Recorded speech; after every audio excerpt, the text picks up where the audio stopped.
Olá, sejam bem-vindos de volta. Dando continuidade ao nosso MBA de avaliação de perícia mercadológica de imóveis urbanos e rurais, nós vamos estudar hoje sobre o contrato de constituição da alienação fiduciária de bem imóvel. A lei da alienação fiduciária de imóveis, no seu artigo 24, ela prevê que o contrato ele tem alguns requisitos obrigatórios, ou seja, para que o contrato seja válido, para que ele tenha efeito de escritura, ele tem que possuir uma série desses requisitos.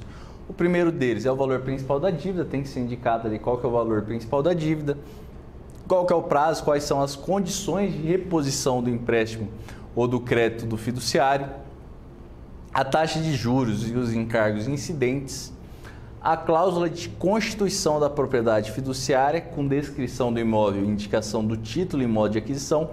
Essa cláusula é muito importante para delimitar exatamente qual que é o imóvel que é objeto daquela propriedade imobiliária, e a mesma coisa que acontece numa escritura pública de compra e venda. Você tem que delimitar exatamente qual é o imóvel para que não haja dúvidas no cartório, que não haja problemas no cartório relacionado à transferência dessa propriedade.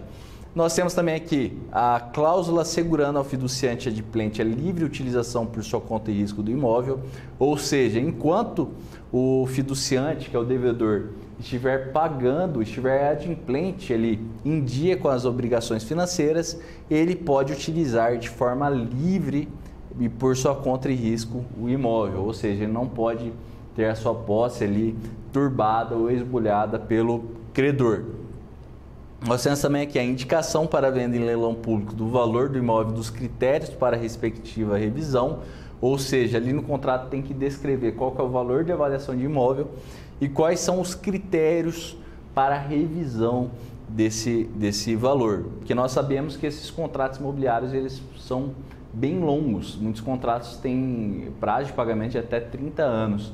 Então, o próprio contrato tem que definir qual que vai ser o critério de revisão, até para diminuir a judicialização dessa execução forçada, dessa alienação extrajudicial do imóvel que foi alienado fiduciariamente. Então, para que se evitem discussões sobre qual que é o melhor critério de revisão, como que deve ser feito, no próprio contrato já existe ali a definição do valor e quais serão os critérios que serão adotados para a revisão desse valor.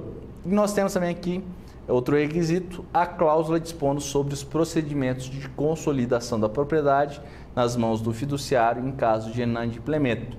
Ou seja, tem que ter uma cláusula deixando claro ali quais são os procedimentos que serão seguidos para que haja a consolidação da propriedade nas mãos dos fiduciários, no caso de inadimplemento. A consolidação da propriedade nada mais é do que implemento de uma condição ou termo que transforme aquela propriedade resolúvel em propriedade plena em nome do credor.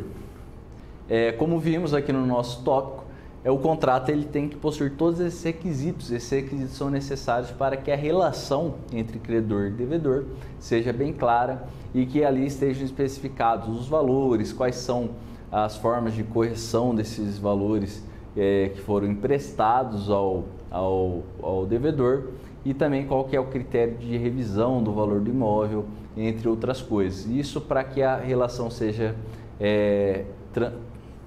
realizada de forma mais transparente possível e para evitar a judicialização da alienação fiduciária, que é um dos grandes problemas das outras garantias. Porque qual que foi a finalidade da alienação fiduciária no nosso ordenamento jurídico? Foi facilitar o processo de execução das garantias, foi facilitar o processo de satisfação do crédito, porque antigamente o que acontecia?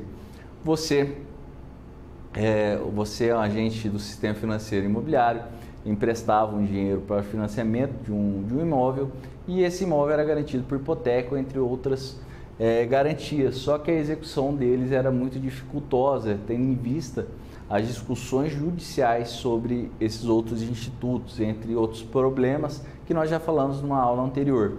Então, a alienação fiduciária ela visa descomplicar essa satisfação do crédito. Então, por isso, o contrato ele tem que obedecer todos os requisitos para que a relação seja clara e que seja transparente entre as partes e para que evite a judicialização dessa matéria. Pessoal, muito obrigado por hoje e espero vocês na próxima aula. Até mais!